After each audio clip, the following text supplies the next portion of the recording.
श्री स्वामी समर्थ. 6 ऑक्टोंबर 2025 म्हणजे आज आहे कोजागिरी पौर्णिमा. साक्षात लक्ष्मी, कुबेर आणि चंद्रदेव ह्या तिन्ही देवतांचा तुम्हाला मिळणार आहे भरपूर आणि भरभरून असा आशीर्वाद. फक्त तुम्ही करायची आहे त्यांची सेवा, त्यांची पूजेची मांडणी.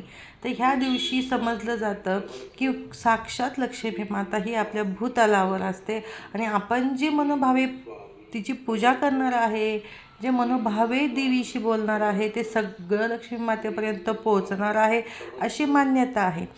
तर या दिवशी काय केलं पाहिजे? आंघोळ करून शुचिर्भूत होऊन आपण एक पाट घ्यायचा आहे. पाटावरती लाल वस्त्र टाकायचे आहे. त्याच्यावर तांदूळ ठेवायचे आहे. त्याच्यावरती माता लक्ष्मी, कुबेर आणि चंद्रदेव ह्या तिन्ही देवतांची मांडणी करायची आहे. त्यांना तांदूळ, अक्षदा, फुलं, गंध हे सगळं अर्पण करायचं आहे.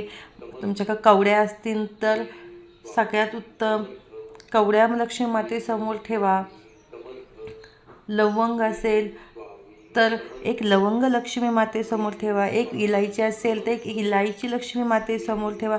जेवढं तुम्ही करताल तेवढं आज थोडेच आहे, परंतु जसं तुमची यथाशक्ती तुम्हाला जशा प्रकारची पूजा करता येईल त्या प्रकारे तुम्ही लक्ष्मी मातेची पूजा मांडा. सगळ्यात महत्त्वाचा तुम्ही काय मंत्र म्हणता येईल, भाव खूप महत्त्वाचा आहे.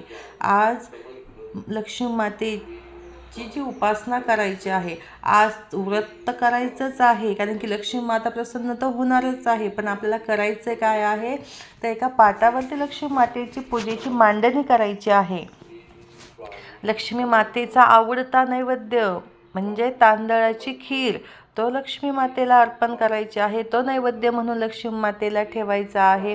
ह्या दिवशी जे व्रत केलं जातं, ह्या दिवशी जी उपासना केली जाते, त्यामुळे तुमच्या जीवनातील दारिद्र्य संपण्यास, तुमच्या घरामध्ये धनसंपत्ती येण्यास, तुमच्या घराची भरभराट होण्यामध्ये खूप मोठा हात असतो. आजचा दिवस हा धनप्राप्तीचा दिवस म्हणून मानला जातो. चंद्राची तुम्ही जी सेवा करणार आहे, चंद्राची जी उपासना करणार आहे, त्यामुळे तुम्हाला उत्तम आयु, आरोग्य, समृद्धी लाभणार आहे. हे व्रत तुम्हाला करायचं आहे. ही पूजेची मांडणी तुम्हाला करायची आहे आणि जीवनातील जे काही सगळी दुःख असतील, पैशाच्या बाबतीत अडचणी असतील, कर्जपाणी असेल, ते दूर व्हावे असे लक्ष्मी मातेला प्रार्थना करायची आहे. आणि ओम श्री महालक्ष्मी नमः हा 108 मंत्राचा जप तुम्हाला